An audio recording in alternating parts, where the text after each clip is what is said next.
Good morning my students, કેમ છો બધા? મજામાં?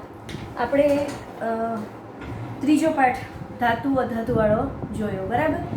ધાતુ અને અધાતુવાળો જે પાઠ જોયો એની અંદર આપણે કેટલી વસ્તુ જોઈ?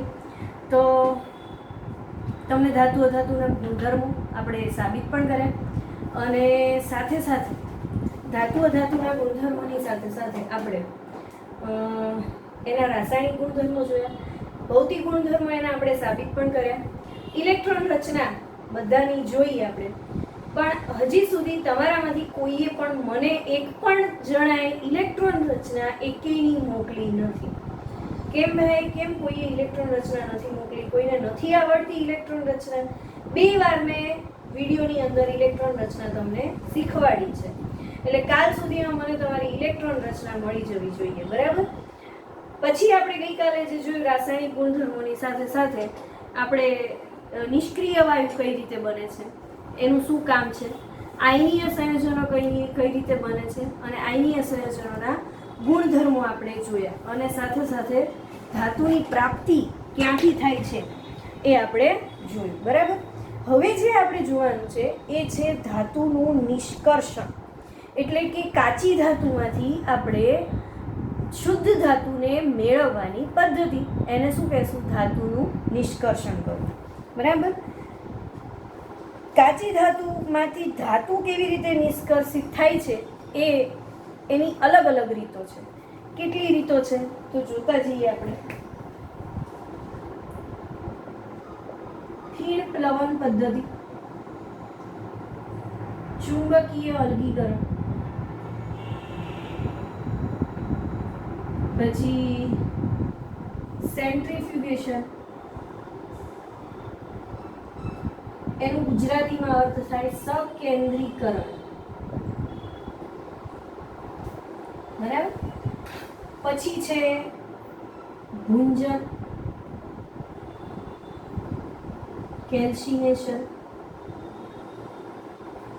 વિદ્યુત વિભાજન, બરાબર? આટલી પદ્ધતિ. પછી હોલ હેરાલ્ડ પદ્ધતિ,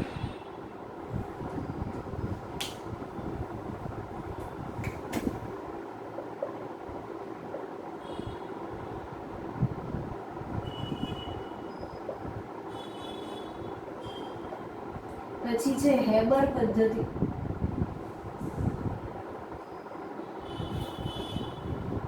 આટલી પદ્ધતિઓ છે એ આપણે જોવાની છે, બરાબર? કુદરતમાંથી પૃથ્વીના પોપડામાંથી આપણને જે ધાતુઓ મળે છે એ મુક્ત સંયોજન સ્વરૂપે નથી મળતી, મુક્ત સંયોજન સ્વરૂપે આપણને મળે છે, બરાબર? અને સક્રિયતા શ્રેણીમાં તળિયે રહેલી ધાતુઓની સક્રિયતા સૌથી ઓછી છે, એ આપણે સક્રિયતા શ્રેણીમાં જોયું એ પ્રમાણે ઘણીવાર મુક્ત અવસ્થામાં તે મળી રહે છે. ઉદાહરણ તરીકે સોનું, ચાંદી, પ્લેટિનિયમ અને કોપર મુક્ત અવસ્થામાં મળે છે. કોપર અને સિલ્વર તેમની સલ્ફાઇડ અથવા તો ઓક્સાઇડ અયસ્ક સાથે સંયોજિત અવસ્થામાં મળે છે. એટલે શું? તો કે કોપર જે છે, કોપર અને સલ્ફાઇડ બંને હંમેશા કોની સાથે જોડાયેલા હોય છે? ઓક્સિજન સાથે, એટલે એના ઓક્સાઇડ સ્વરૂપમાં મળે છે. જો કોઈ પણ ધાતુની પાછળ તમે ઓક્સિજન જોડી દો એટલે તે એનું શું થશે? ઓક્સાઇડ થશે, CuO. આ શું થયું? કોપર ધાતુનો ઓક્સાઇડ, એટલે તે ઓક્સિજન સાથે સંયોજાયેલી છે. એટલે કોપર અને સિલ્વર અને સલ્ફાઇડ એ એવી ધાતુ છે, સિલ્વર એટલે Ag અને સલ્ફાઇડ, બરાબર? તો આ એવી ધાતુ છે કે જે ઓક્સિજન સાથે સંયોજાયેલી છે, એટલે તે તેના ઓક્સાઇડ સ્વરૂપે આપણને મળે છે, બરાબર? એ આપણને સક્રિયતા શ્રેણીમાં ટોચ પર રહેલી ધાતુઓ કઈ કઈ છે? તો કે sodium, magnesium, calcium, sodium, potassium, calcium, magnesium અને એલ્યુમિનિયમ એટલી હદે સક્રિય છે કે કુદરતમાંથી તત્વ રૂપે નથી મળતી, પણ તે ઓક્સાઇડ સ્વરૂપે મળે છે. એટલે જેવી તે હવાના સંપર્કમાં આવે કે તરત જ કોની સાથે સંયોજાઈ જાય છે? ઓક્સિજન સાથે, બરાબર? પછી જે Zn, Fe અને Pb. Zn એટલે ઝિંક, Fe એટલે આયર્ન અને Pb એટલે લેડ. એ મધ્યમ સક્રિય છે, એટલે ઓક્સિજન સાથે સંયોજવામાં થોડો સમય લે છે. તે પૃથ્વીના ભૂપૃષ્ઠમાં ઓક્સાઇડ, સલ્ફાઇડ અથવા તો કાર્બોનેટ સ્વરૂપે મળે છે. ઓક્સાઇડ એટલે આ જે ઓક્સિજન આવે, સલ્ફાઇડ એટલે પાછળ SO3 જોડાયેલું હોય, અને કાર્બોનેટ એટલે પાછળ શું જોડાયેલું હોય, CO3. બરાબર. કઈ કઈ ધાતુ કીધી આપણે? Zn. તો કે Zn SO3, પછી લેડ તો કે PbCO3 એટલે આ કાર્બોનેટ કહેવાય, અને શું કહેવાય? સલ્ફાઇડ કહેવાય, સલ્ફોનેટ કહેવાય. આ સ્વરૂપમાં એની સાથે જોડાયેલી છે, તે ક્યારેય એકદમ શુદ્ધ સ્વરૂપે મળતી નથી. બરાબર.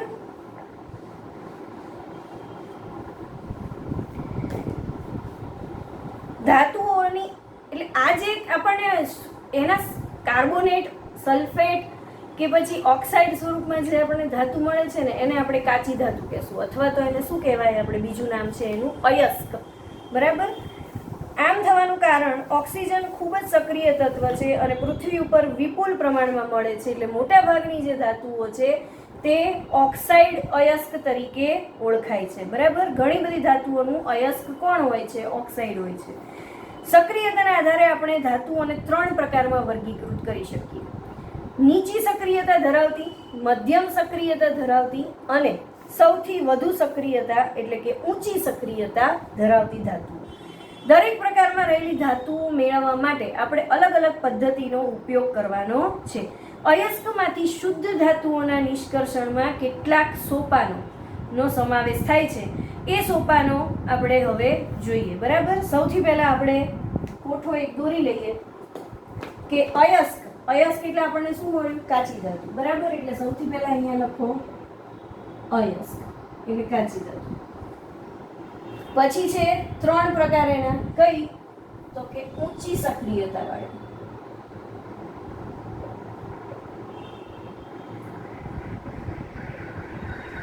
પછી છે મધ્યમ સક્રિયતા વાળી,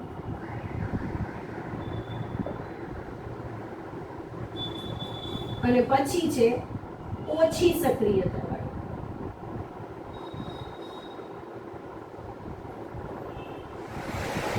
એટલે સૌથી પહેલા અયસ્ક તરીકે એ મળશે આપણને. અયસ્ક એટલે કઈ? કાચી ધાતુ. કાચી ધાતુ એટલે શું? તો કે કોઈ બીજા સાથે સંયોજાયેલી હોય. એટલે કોની સાથે? તો કે કાર્બોનેટ, સલ્ફેટ અથવા તો ઓક્સિજન, 3માંથી કોઈ એક સાથે સંયોજાયેલી હોય છે. બરાબર. એમાંથી આપણે એને શુદ્ધ સ્વરૂપે મેળવવાની છે. પીગળેલી અયસ્કનું વિદ્યુત વિભાજન ઊંચી સક્રિયતા વાળી હોય એમાંથી આપણે એનું શું કરશું? ઊંચી સક્રિયતા ધરાવતી ધાતુઓનું પીગળેલી એટલે પીગલન, પીગળેલી અયસ્કનું વિદ્યુત વિભાજન.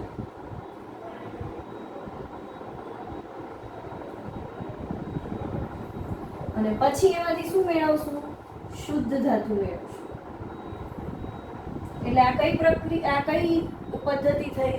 તો કે પહેલા અયસ્ક મળશે, અયસ્કમાંથી ઊંચી સક્રિયતા વાળી ધાતુને જુદી પાડી, એને પીગલન કરાવ્યું, એટલે એ ધાતુને આપણે ઊંચા તાપમાને પીગાડી, બરાબર, પ્રવાહી સ્વરૂપમાં લાવી, અને એનું આપણે વિદ્યુત વિભાજન કર્યું, જેનાથી આપણને શુદ્ધ ધાતુ મળી રહે છે. બરાબર. જેમ કે એલ્યુમિનિયમ. એ આપણે આવશે તેમ તેમ જોતા જશું. બરાબર. પછી છે મધ્યમ સક્રિયતા વાળી ધાતુ. મધ્યમ સક્રિયતા ધાતુ છે એ 2 પ્રકારે મળે છે. એક કાર્બોનેટ સ્વરૂપે અને બીજું સલ્ફેટ સ્વરૂપે. બરાબર. કાર્બોનેટ અને સલ્ફાઇડ સ્વરૂપે. સલ્ફેટ ને સલ્ફાઇડમાં બહુ ફેર છે.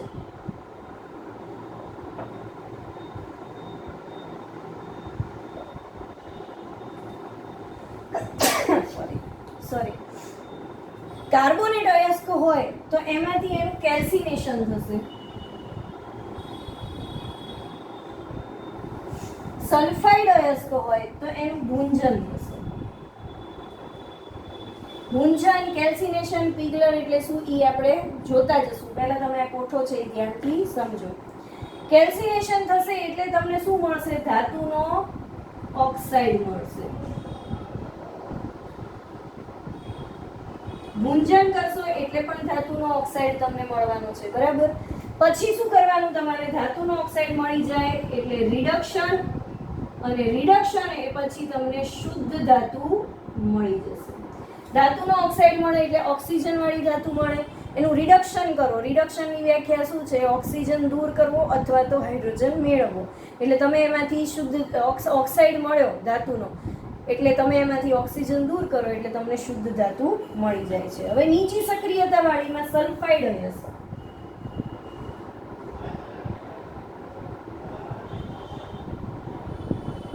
શું થશે એનું સલ્ફાઇડ અયસ્કનું? એમાંથી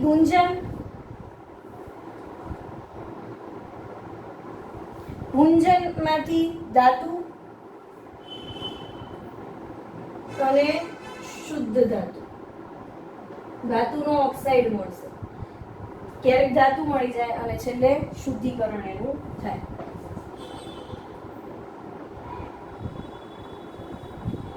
બરાબર. ફરીવાર એકવાર આ કોઠો તમને સમજાવી દઉં. સૌથી પહેલા આપણને અયસ્ક મળે. અયસ્ક એટલે શું? કાચી ધાતુ. કાચી ધાતુનો અર્થ શું થાય? તો કે ઓક્સિજન, કાર્બોનેટ કે સલ્ફાઇડ કોઈ પણ સ્વરૂપે એની સાથે સંયોજાયેલા હોય છે. ધાતુ કોઈ દિવસ મુક્ત સ્વરૂપે આપણને મળતી નથી. કેલ્શિયમ છે, કોપર છે, એલ્યુમિનિયમ છે, કોઈ પણ ધાતુ લો, તમને એકલી એલ્યુમિનિયમ, કોપર એવું ક્યાંય મળશે નહીં. એની સાથે કોઈ બીજી વસ્તુ છે એ સંયોજાયેલી હશે, જેને આપણે કાચી ધાતુ કહીએ છીએ. અને એને એ કાચી ધાતુ છે એટલે કોકની સાથે સંયોજાયેલી છે એવી ધાતુ, એને આપણે શું કહીશું? અયસ્ક, વૈજ્ઞાનિક ભાષામાં. બરાબર. એટલે આ વ્યાખ્યા તમને પૂછાય, અયસ્ક એટલે શું? અયસ્કને 3 ભાગમાં વહેંચી દો. 3 ભાગમાં એનું વર્ગીકરણ થાય સક્રિયતા શ્રેણી પ્રમાણે. સક્રિયતા એટલે ઓક્સિજન સાથે કેટલું ઝડપથી સંયોજાય છે એ સક્રિયતા પ્રમાણે એનું 3 ભાગમાં વર્ગીકરણ થાય છે. કયું? પહેલી ઊંચી સક્રિયતા વાળી, પછી મધ્યમ સક્રિયતા વાળી અને પછી ઓછી સક્રિયતા વાળી. તો ઊંચી સક્રિયતા વાળી ધાતુઓ કઈ કઈ છે? તો આપણને ખબર છે, પોટેશિયમ, સોડિયમ, કેલ્શિયમ, મેગ્નેશિયમ અને એલ્યુમિનિયમ. એ ધાતુ આની અંદર આવશે.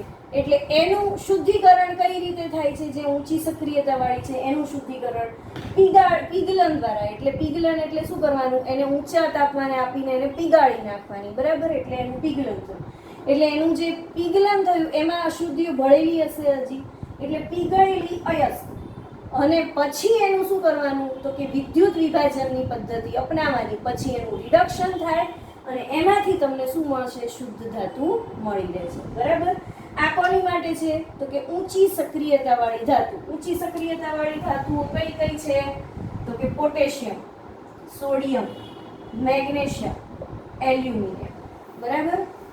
અને કેલ્શિયમ. આ કઈ છે? ઊંચી સક્રિયતા. એનું આ રીતે શુદ્ધિકરણ આપણે કરીએ છીએ. પછી છે મધ્યમ સક્રિયતા વાળી. તો કે મધ્યમ સક્રિયતા વાળી કઈ કઈ છે? Zn, Pb એટલે લેડ, Zn એટલે ઝિંક અને Fe એટલે કોણ થયું? આયન. Fe એટલે આયન એટલે લોખંડ. શું થશે? મધ્યમ સક્રિયતામાં પાછા 2 ભાગ પડે. કયા? તો કે કાર્બોનેટ એટલે CO3 સ્વરૂપે સંયોજાયેલી હોવી જોઈએ, અથવા તો સલ્ફાઇડ એટલે કે SO3 સ્વરૂપે એની સાથે સંયોજાયેલી હોવી જોઈએ. SO3 અથવા SO4 સ્વરૂપે. બરાબર. હવે કાર્બોનેટ સ્વરૂપે જો એની સાથે સંયોજાયેલી હોય તો એનું શું થશે? કેલ્સિનેશન થશે. કેલ્સિનેશન શું છે એ તમને હવે સમજાવીશ આગળ. પીગલન એટલે શું એ પણ સમજાવીશ. ભુંજન એટલે શું એ પણ સમજાવીશ. વિદ્યુત વિભાજન કઈ રીતે કરવાનું એ પણ સમજીશું આપણે. બરાબર. કેલ્સિનેશન કરીએ એટલે એ ધાતુના ઓક્સાઇડ સ્વરૂપે તે રૂપાંતર પામે છે. જેવી ધાતુના ઓક્સાઇડ સ્વરૂપે એ રૂપાંતર પામે એટલે ઓક્સિજન દૂર કરી અને આપણે શુદ્ધ ધાતુ મેળવી જઈએ છીએ. તો ઓક્સિજન દૂર કરીએ છીએ એને આપણે કઈ પ્રક્રિયા કહીએ છીએ? રિડક્શન. તો પછી એનું શું થાય? ધાતુનો ઓક્સાઇડ મળે એટલે રિડક્શન થાય અને આપણને શુદ્ધ ધાતુ મળી જાય છે. એવી રીતે બીજું સલ્ફાઇડ સ્વરૂપે મળે તો આપણે એનું ભુંજન કરવાનું અને ભુંજન પછી કરીએ એટલે આપણને પાછું ધાતુનો ઓક્સાઇડ જ મળે અને એનું રિડક્શન કરીને શુદ્ધ ધાતુ મેળવી લેવાનું. હવે જે આવે છે એ છે ઓછી સક્રિયતા વાળી ધાતુ. તો કે ઓછી સક્રિયતા વાળી ધાતુઓ કઈ કઈ છે? જેની સક્રિયતા ઓછી છે એવી.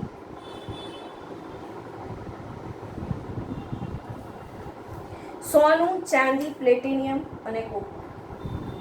સોનું એટલે Au, ચાંદી એટલે Ag, પ્લેટિનિયમ એટલે Pt. બરાબર. એ છે ઓછી સક્રિયતા વાળી. બરાબર. આપણે પાછળ જોઈ લેવાનું સાથે સાથે. સેમ તો કે આપણે પેલી સક્રિયતા શ્રેણીનો જે ટેબલ છે ને જોયો ને, કોપર, મર્ક્યુરી, સિલ્વર અને ગોલ્ડ. કોપર અને મર્ક્યુરી. આ ગોલ્ડની સંજ્ઞા છે Au, સિલ્વર, પ્લેટિનિયમ, કોપર અને Hg છે એ મર્ક્યુરી એટલે કે પારાની સંજ્ઞા છે. બરાબર? એ કેવી છે? ઓછી સક્રિયતાવાળી ધાતુ.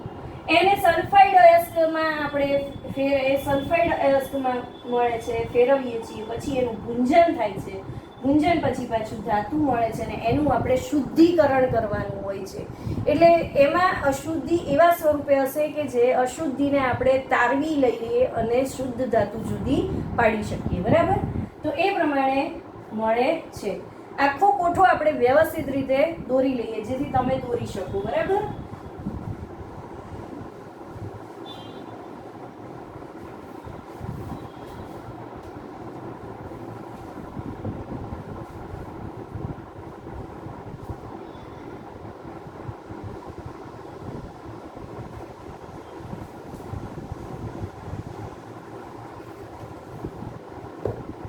ચલો, સૌથી પહેલા અહીંયા લખો અયસ્ક.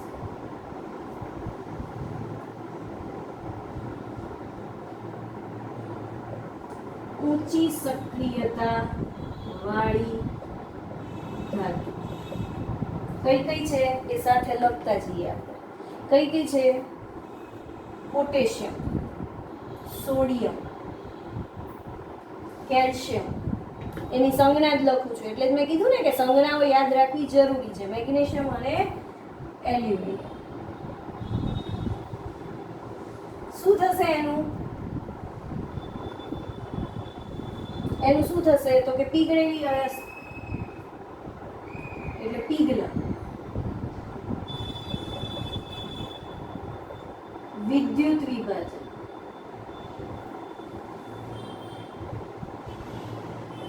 અને છેલ્લે વિદ્યુત વિભાજનમાંથી શુદ્ધ ધાતુ. બરાબર? પછી આવે છે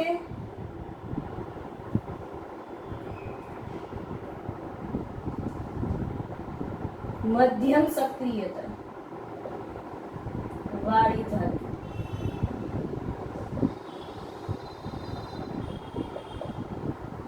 કોણ કોણ છે મધ્યમ સક્રિય હોય એવી ધાતુ? Zn, Fe અને Pb.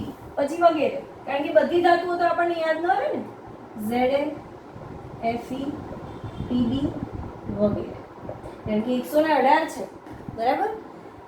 Zn એટલે ઝિંક, Fe એટલે આયર્ન એટલે લોખંડ, Pb એટલે લેડ ધાતુ. બરાબર? આપણે વચ્ચે બહુ જ બે ત્રણ વર્ષ નહીં 5-1 વર્ષ પહેલા એક મુદ્દો ઉછળ્યો હતો પેપરમાં કે મેગીની અંદર લેડનું પ્રમાણ વધારે છે જે કેન્સરને પ્રેરે છે. મેગી બંધ થઈ ગઈ હતી વચ્ચે, ખબર છે ને? 2 મિનિટ મેગી નૂડલ્સ એ બંધ થઈ ગઈ હતી વચ્ચે કારણ કે એમાં લેડનું પ્રમાણ વધારે છે જે કેન્સરના કોષોને પ્રેરિત કરે છે. તમે મેગીનું પેકેટ જુઓ ને તો પાછળ વાંચજો પીબી કેટલા પ્રમાણમાં લખેલું છે. 17% લખેલું છે. એટલે 17% એટલે બહુ ઊંચું પ્રમાણ થયું અને એનાથી કેન્સરની શક્યતા રહે છે. બરાબર? એવું લેબોરેટરીએ સાબિત કર્યું હતું. પણ પછી બધું રફે દફે થઈ ગયું અને પાછું મેગી ચલણમાં પાછું આવતું રહ્યું. બરાબર? એટલે હવે હું તો મેગી ખાતી નથી એટલે હું લાવતી નથી એટલે મેં મેગીનું પેકેટ હવે જોયું નથી. પણ તમે તમારી રીતે મેગીનું પેકેટ જોઈ લેજો કે પાછળ પીબી એવું લખેલું હશે આવી રીતે પીબી. એની સામે એનું કેટલું પ્રમાણ લખેલું છે. બરાબર? એ તમે જોજો. 2 પ્રકાર પડે આના. કાર્બોનેટ અયસ્ક અને સલ્ફાઇડ અયસ્ક. કાર્બોનેટ અયસ્ક થાય એટલે એનું શું થશે? કેલ્સિનેશન થશે.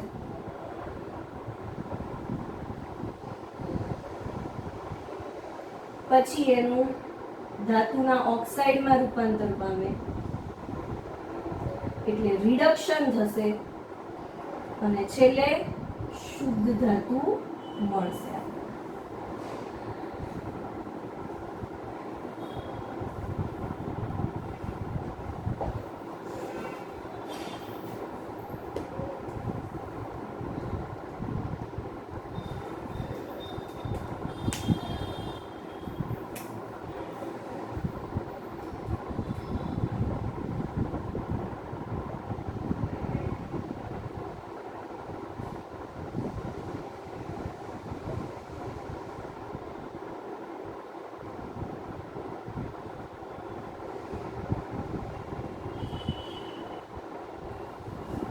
સલ્ફાઇડ અયસ્ક સેમ એવી જ રીતે થશે.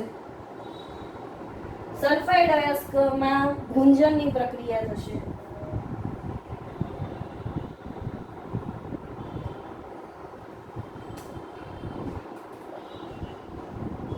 ગુંજનની પ્રક્રિયા થશે, બરાબર. એની સાથે ગુંજનની સાથે ધાતુના ગુંજન થશે એટલે તે ધાતુનો ઓક્સાઇડ બનશે.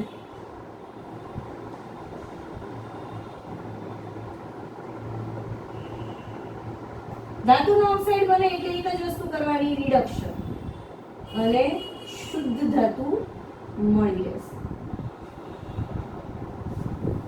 હવે ત્રીજી કોણ આવે છે તો કે નીચી સક્રિયતા ધરાવતી ધાતુ.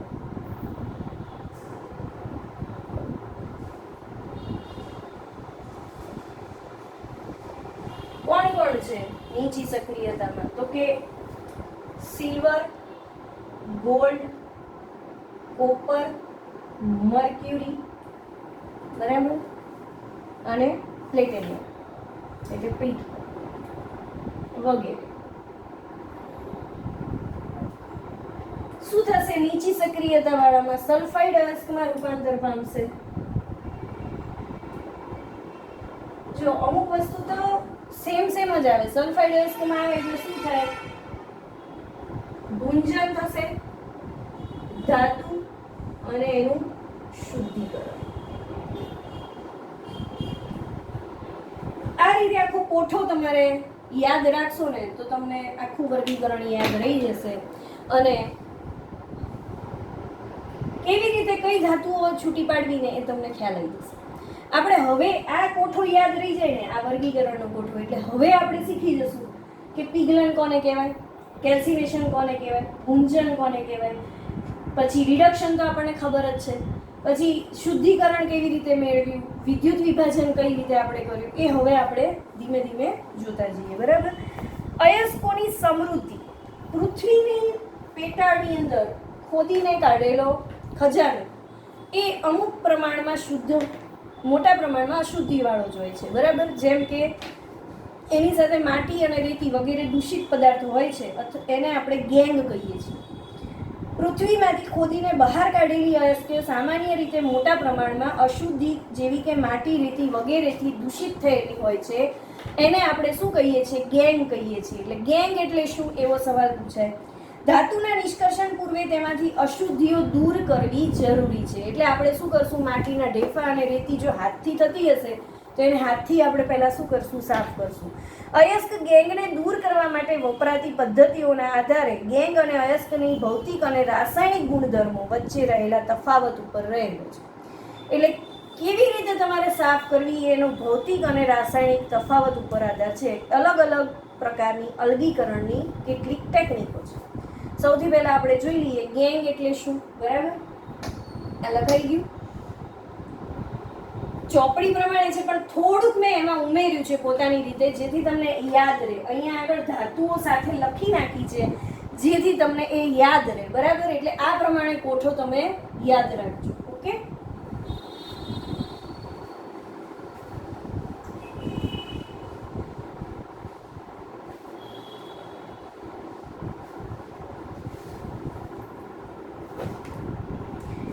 સક્રિયતા શ્રેણીમાં નીચે રહેલી ધાતુઓનું નિષ્કર્ષણ. સૌથી પહેલા ધાતુઓ ખૂબ જ નિષ્ક્રિય હોય છે.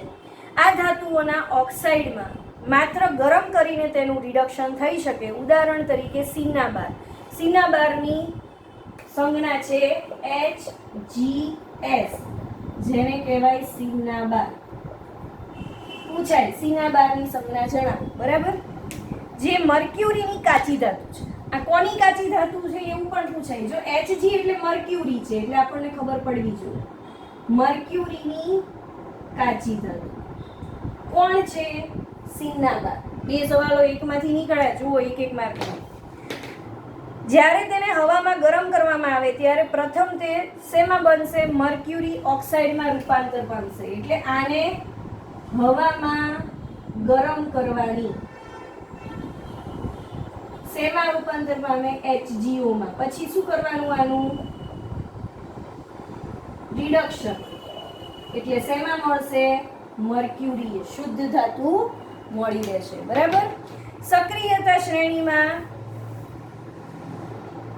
ત્યારબાદ મર્ક્યુરી ઓક્સાઇડને વધુ ગરમ કરતા મર્ક્યુરીનું રિડક્શન થાય છે અને તે આપણને શુદ્ધ સ્વરૂપે મળે છે. આપણે જોઈએ સરખી રીતે. કાચી ધાતુ અયસ્ક આપણને મળી સૌથી પહેલા શેમાં? તો કે HgS વત્તા શું કર્યું? હવા સાથે ગરમ કરી એટલે ઓક્સિજન એનો મળ્યો એટલે શેમાં રૂપાંતર પામી? HgO માં રૂપાંતર પામી. બરાબર. એને શેની સાથે ગરમ કરી? હવા સાથે. એટલે અહીંયા ગરમની નિશાની લખવાની ને આપણે. બરાબર. HgO માં રૂપાંતર પામી. હવે આને તમે ગોઠવી નાખો. 2 ઓક્સિજન છે એટલે અહીંયા 2 વત્તા S2 છૂટું પડ્યું. બરાબર. SO2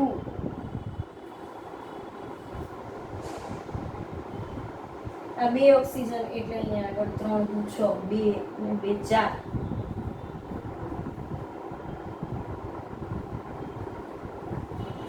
અને આ 2 જો Hg 2 છે 2 આવી ગયા. ઓક્સિજન 3 2 6 આ 2 અને આ 2 2 4 ઓક્સિજન S 2 છે આવી ગયા. પછી સમીકરણ તો સંતુલિત કરતા આપણે પહેલા પાઠમાં શીખ્યા છે. બરાબર. હવે પાછું આનું શું કરવાનું? 2HgO ને પાછું ફરીવાર હવા સાથે ગરમ કરવાનું. પણ એનું શું થઈ જશે? રિડક્શન થઈ જશે. એટલે શેમાં મળશે આપણને? Hg સ્વરૂપે આપણને મળી જશે. બરાબર. વત્તા O2.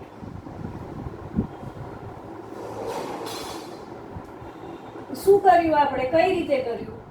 આ સમીકરણ સ્વરૂપે લખ્યું. હવે આપણે જે હમણાં જે કોઠામાં લખ્યું હતું ને એ પ્રમાણે આપણે લખવું હોય તો કઈ રીતે લખાય એ જોઈએ. સમીકરણ લખાઈ ગયું. મર્ક્યુરી શેમાં આવતી હતી? ની ઓછી સક્રિયતામાં આવતી હતી. બરાબર ને? એની કાચી અયસ્ક કોણ થઈ? HgS. HgS થયો ને? હા. જેને શું કહેશું આપણે? સિગ્નાબાર. આ એનું નામ છે. શું કર્યું એનું? હવા સાથે ગરમ એટલે ઉષ્મા આપી. હવા સાથે ગરમ કર્યું એટલે પ્લસ O2 એટલે શું થયું? HgO સ્વરૂપ. શું કર્યું? ફરી પાછું હવા સાથે ગરમ એટલે એનું શું થયું? રિડક્શન. એટલે શેમાં મળી? Hg સ્વરૂપ શુદ્ધ ધાતુ મળી. બરાબર. આ રીતે કોપરનું અને બીજા શેનું કરશો? સોનાનું, કોપરનું અને સિલ્વરનું તમારે કરીને સમીકરણ અને આ રીતે મને લખીને બતાડવાનું છે. સક્રિયતા શ્રેણીમાં હવે મધ્યમાં રહેલી ધાતુઓનું નિષ્કર્ષણ એટલે મધ્યમ નિષ્ક્રિયતા વાળી હોય એવી ધાતુઓ લોખંડ, ઝીંક, સીસુ, કોપર વગેરે મધ્યમ પ્રતિક્રિયાત્મક છે. તે સામાન્ય રીતે કુદરતમાં સલ્ફાઇડ અથવા તો કાર્બોનેટ સ્વરૂપે મળશે. એટલે કઈ છે? તો કે ઝીંક છે તો ઝીંક ZnSO4 અથવા તો ZnCO3 એવા સ્વરૂપે મળે છે. ધાતુને તેના સલ્ફાઇડ અથવા તો કાર્બોનેટ સ્વરૂપે મેળવવા કરતાં તેના ઓક્સાઇડમાંથી આપણે રિડક્શન કરીને મેળવી લઈએ તો એ આપણને સૌથી સરળ પડે છે. તેથી રિડક્શન કરતાં પહેલાં આપણે સલ્ફાઇડ અને કાર્બોનેટને ઓક્સાઇડમાં ફેરવવું જરૂરી છે. સલ્ફાઇડની કાચી ધાતુને વધુ પ્રમાણમાં હવાની હાજરીમાં ગરમ કરીએ, સખત ગરમ કરીએ તો એ ઓક્સાઇડમાં ફેરવાઈ જાય છે. આને આપણે ભૂંજન કહીએ છીએ. એટલે ભૂંજનની વ્યાખ્યા શું થશે?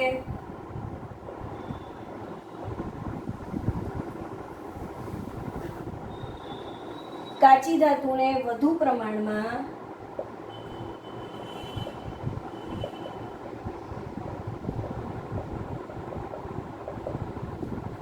હવાની હાજરીમાં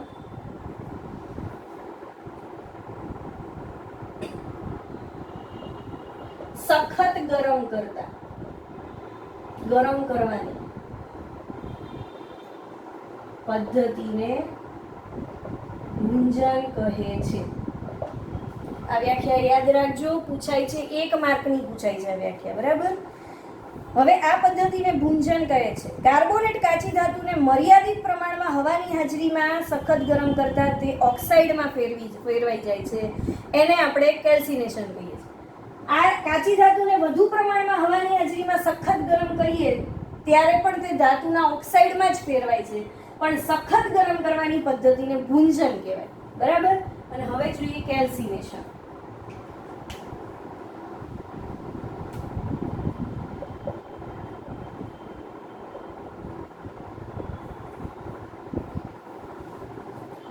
કાર્બોનેટ કાચી ધાતુ, આ સલ્ફાઇડ કાચી ધાતુ માટે છે હો.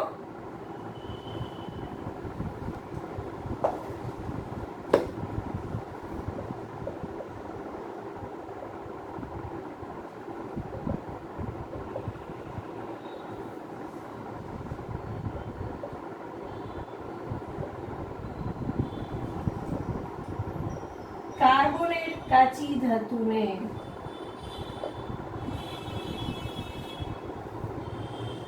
મર્યાદિત પ્રમાણમાં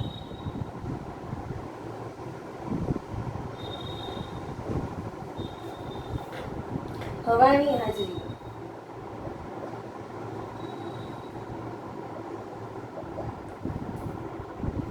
સખત ગરમ, હવાની હાજરીમાં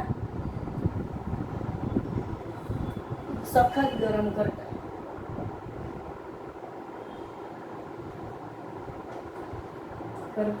તે ધાતુના ઓક્સાઇડમાં ફેરવાય છે. આ પદ્ધતિને કેલ્સિનેશન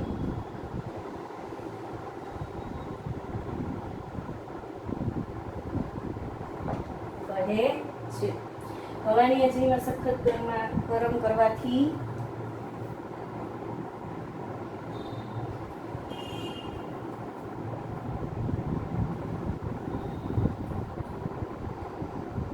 ધાતુના ઓક્સાઇડમાં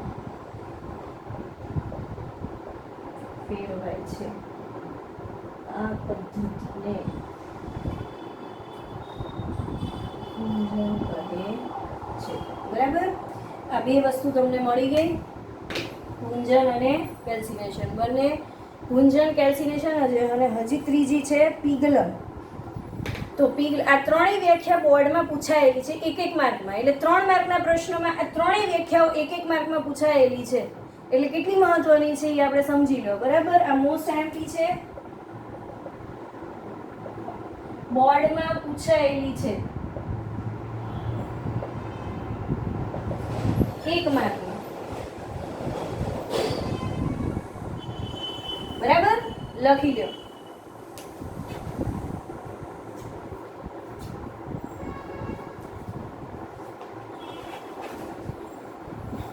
કેલ્સિનેશન નું આપણે એક ઉદાહરણ જોઈ લઈએ સાથે સાથે.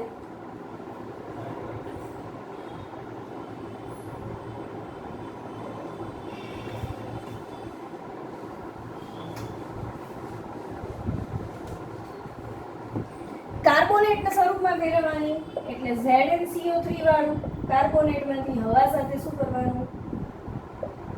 મર્યાદિત પ્રમાણમાં ગરમ. શું થશે? ZnO. ફરી પાછું ગરમ. શું થશે? રિડક્શન. આ ગરમને તમે આવી રીતે ત્રિકોણ તરીકે પણ દર્શાવી શકો. ગરમની બદલે તમે આમ ત્રિકોણ લખો ને એટલે આપણે એને તાપમાન આપ્યું હોય કહેવાય. એટલે શું મળશે? Zn શુદ્ધ ધાતુ મળી જશે. બરાબર. તો આ આપણે કોઠો હતો એ પ્રમાણમાં જોયું. હવે સમીકરણના સ્વરૂપમાં જોઈ લઈએ સાથે સાથે. ZnCO3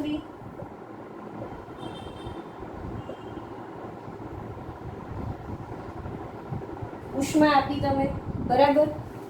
એટલે ઉષ્મા આપી એટલે શું કરવાનું? ઓક્સિજન સાથે સંયોજાશે ને. એટલે Zn plus ZnO plus CO2 વાયુ. બરાબર. હવે જોઈ લો 3 દુ 6, 1 અને 2 3 જ થાય છે. તો આને શું કરવું પડશે આપણે? 2 અને 2 4 જ થાય છે. 4 ને 2 6.